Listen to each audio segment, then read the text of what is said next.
Good evening. Daniel Andrews says Victorians have rejected negativity, fear and spite after an emphatic victory in yesterday's state election. Labor increased its majority with a landslide win that's left the Liberals shattered as Victorians deserted the party in droves. State political reporter Andrew Lund begins our coverage. An afternoon at the office for Daniel Andrews and his deputy as the Premier went back to work. We're humbled by this, we're grateful, and we won't let Victoria down. Last night there were scenes of jubilation as the Labor leader claimed victory. Labor will again form a strong, stable majority government. With his family by his side, he became the first Premier since Steve Bracks to win a second term. We will make sure that, regardless of how you voted, we'll have better schools, we'll have better hospitals. We'll build the infrastructure we need and create the jobs that are so important. But as the Labor faithful partied into the night, Liberals were left licking their wounds. I'm shattered, actually. It's just something I didn't think we would win, but to get slaughtered like we have is bad. The Liberal Party's primary vote crashed to 30.36%, while the Greens dropped below 10%, as a statewide swing of almost 5% lifted Labor's primary vote to 42.88%. I don't think that this was necessarily one that we saw coming. The red tide carved a swathe through the blue of Bass, Burwood, Box Hill and Ringwood. South Barwon also fell, while Hawthorn, Bayswater and Ripon remain on a knife edge. The unfolding rout left the Liberals in shock, and by 9 p.m, Matthew Guy was conceding defeat. Ladies and gentlemen, tonight is clearly not our night. The Liberal leader was gracious, paying tribute to his political rival. It is fair and the right thing for us to do to acknowledge his success, his party and his team's success and the strength of their campaign, and tonight I do that. It was a bad night too for coalition partner the Nationals, polling just 10.9% in Morwell. Independent Susanna Sheed increased her margin in Shepparton, while the party's northwest stronghold of Mildura looks likely to fall to independent Ali Cupper. People are going to vote more and more over time, not based on nostalgia or sentimentality to a particular party, but based on results. In the inner city, the Greens are ahead in Melbourne, but have conceded defeat in Richmond and are trailing in Brunswick, Northcote and Paran. And as vote counting continued today, the party looked set to lose a number of seats in the upper house. I'm so proud of the campaign that we have run, which has been fueled by integrity, courage and compassion. Polls had consistently predicted the coalition loss, with the campaign failing to cut through.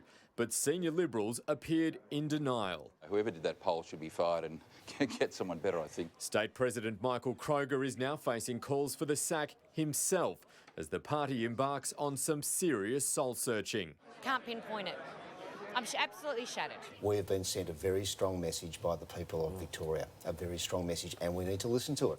And there's no sugarcoating it. It's a tough night. This is a tough night for me, for Liberals, not just MPs, but for the Liberal supporters. For Labor, the message was clear. The Victorian community have comprehensively rejected the negativity, the fear, the spite, that small brand of nasty politics that was on offer and was rejected in record terms. With a likely majority in both Houses of Parliament, Daniel Andrews has been given a powerful mandate. This is the greatest honour of my life, and I want to work hard every day for the next 4 years in delivering the plan that I've outlined and the plan that the Victorian community have so comprehensively voted for.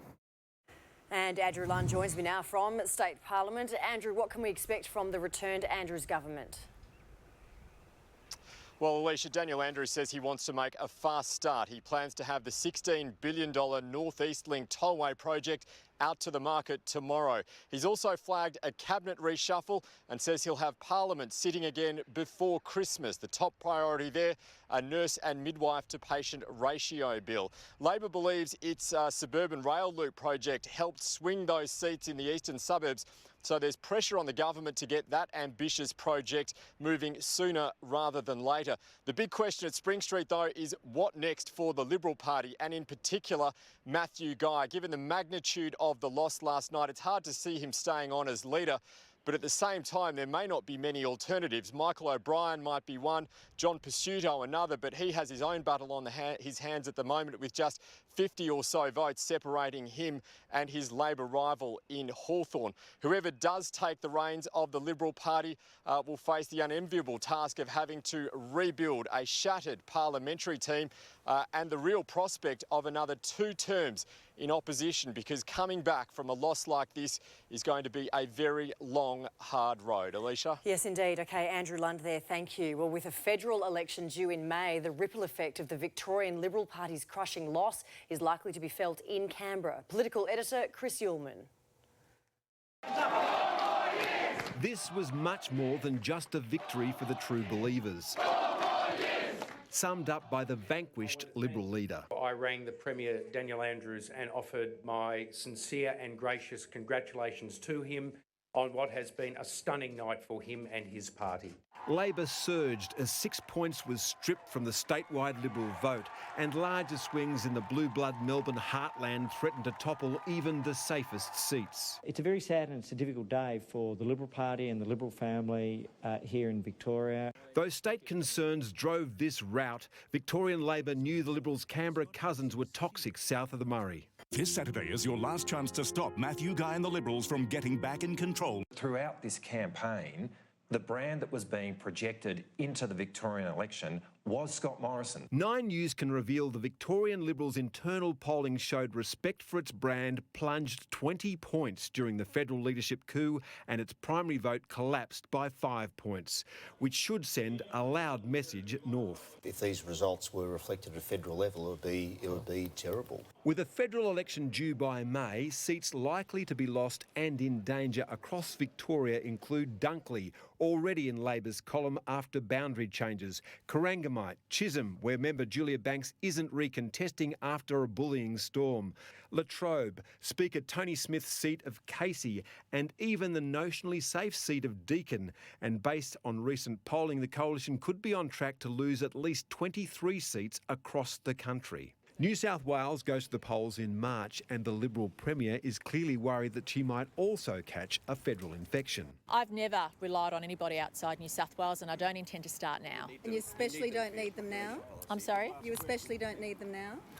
I've made my point clear. A bloodied coalition returns to Parliament tomorrow, battered and divided by 2 drubbings, Victoria and the Wentworth by-election, which reduced it to a minority government. Yeah, we got touched up. You can do one or two things. You can get in the fetal position and give up, you can keep swinging. These days, Nationals and Liberals are mostly throwing punches at themselves. These are all questions for the current leadership of the Liberal Party. I'm a backbencher from Western Australia. I'm not going to comment on electoral matters in other states, so I'll leave it to the team. The question is, does the new management have any answers? And Liberal MPs are set to gather in Josh Frydenberg's office tomorrow. Political editor Chris Uhlmann joins me now. Chris, they will have a lot to discuss. Well, they sure will, Alicia, and the Prime Minister is expected to drop in, so it will be interesting to see if anyone is prepared to speak the truth. Because the truth is the coalition doesn't just have a problem in Victoria, it's nationwide. The Liberals who moved to dump Malcolm Turnbull argued he wasn't right-wing enough to hold on to their base. Well, we now know what that adds up to in Victoria. It's 35%. And you don't have to be very good at counting to work out that's a long way short of the numbers you need to form government anywhere. If the coalition keeps unbolting itself from the political centre, there are many, many long, cold years of opposition lying ahead. Now, you never say never in politics, Alicia. Miracles can happen, but right now, the Morrison government is on track for an epic defeat. Victorian voters have emphatically endorsed 4 more years of a Daniel Andrews-led government, with the Labor Party scoring a dominant election win. The landslide result surprised even the most ardent Labor supporters, while the Liberal Party is officially in turmoil after a bloodbath at the booths. The morning after the stunning back-to-back victory, a landslide to Labor heavier than expected. Riding a 5% swing, Daniel Andrews went from a 1-seat majority to a stranglehold over the Victorian Parliament. 4 more years! 4 more years! The Premier greeted like the Messiah, welcomed by his mother Jan and sister Cynthia and hundreds of ecstatic party faithful in Mulgrave. Praising Victorians for rejecting the Coalition's right-wing policies and persistent law and order campaign. They have, in record numbers, rejected the low road of fear and division. And for that, I am very, very proud. The landslide saw seats fall to Labor and an independent, including Bass, Box Hill, Burwood, Mildura, Mount Waverley, Northcote, Ringwood and South Barwon. This has been and will be a famous, famous night for the great Australian Labor Party. And there's a swag of Liberal seats under threat, including Bayswater, Benambra, Hawthorn, Nepean, Ripon and Sandringham. With counting continuing, Labor has won at least 52 seats, the Coalition 24, the Greens perhaps 2, Independents 2, with 8 seats in doubt. The Greens lost Northcote to Labor, but are fighting to hold on to Paran and Melbourne. The Liberal Party decimated, its law and order and population spreading policies falling on deaf ears. The electorate backing the Bob the Builder policies of the Andrews government. It's been very lonely as an outer east MP, Labor MP for the last 8 years, and finally I've got some neighbours. Matthew Guy, whose Liberal leadership is under a black cloud, was gracious in defeat. While tonight is not our night, we know that, we acknowledge that, we accept that. Our time in the sun will come again. Thank you very much. The recrimination started early, with former Liberal Premier Jeff Kennett calling for the head of the party president, Michael Kroger. Mate, we've been around for a long time. It's time you went. And I think you ought to do the party the service of going. Well, Jeffrey, I've just been... OK, thank you.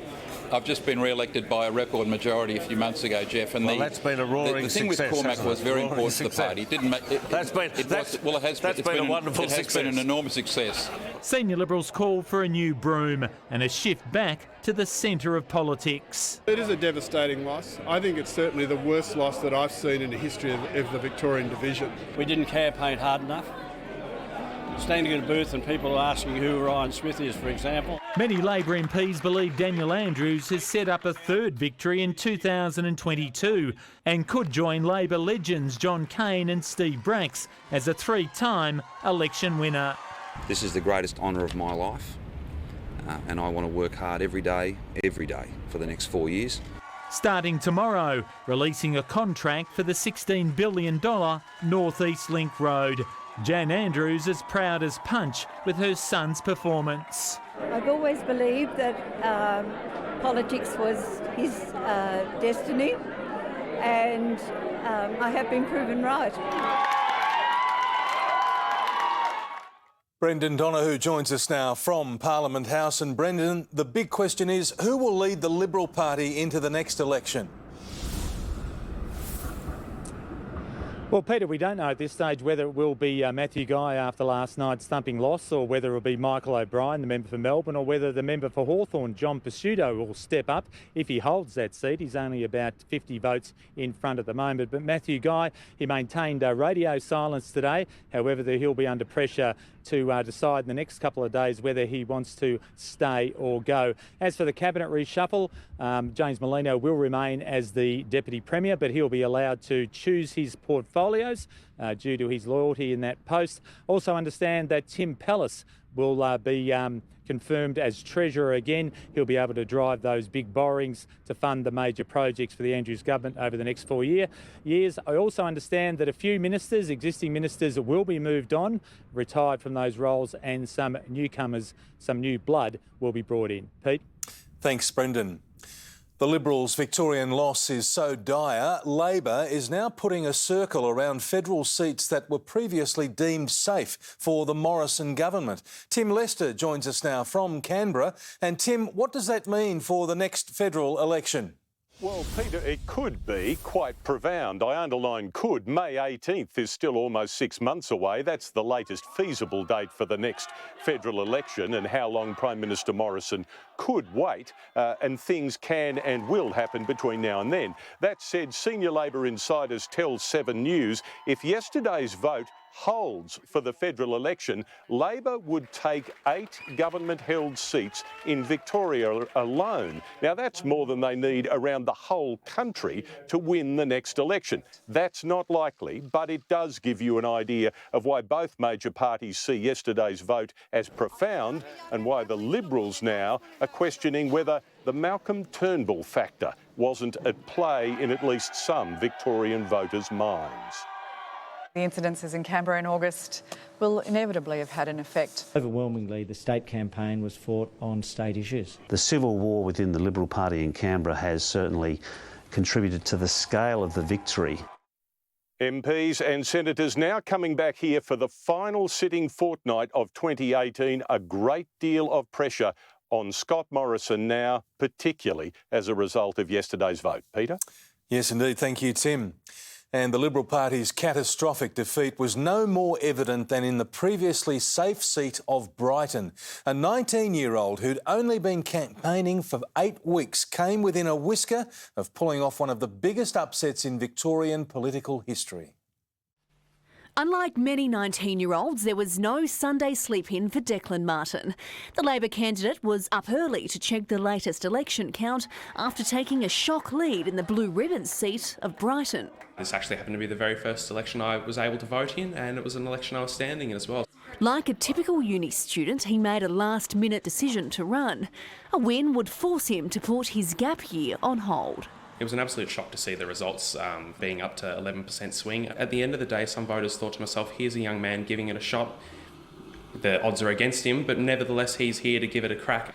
As more votes are counted, he is likely to fall just short, meaning he can now focus on being a teenager. Nevertheless, I will get my licence soon. To give you an indication of just how incredible Declan's story is, he was born in 1999, the same year Steve Bracks ousted Jeff Kennett as Premier, and both of those men were full of praise for the new rising star in Victorian politics. You know, you're obviously very articulate and sensible, so give it a go. Who knows? You could be the long-term member for Brighton. If you win this seat, you will be the focus of this election. It was also a matter of principle for retired educator John Kennedy, who is close to being the first Labor member for Hawthorn in 53 years. It's Hawthorn today, Kooyong tomorrow. The 71-year-old, who now lives in a retirement village, celebrated early as Shadow Attorney General John Pasuto was told on live TV he was going to lose his safe seat. But with postal votes, Mr Pasuto is edging ahead and is set to have the last laugh. Tegan Dolling, 7 News.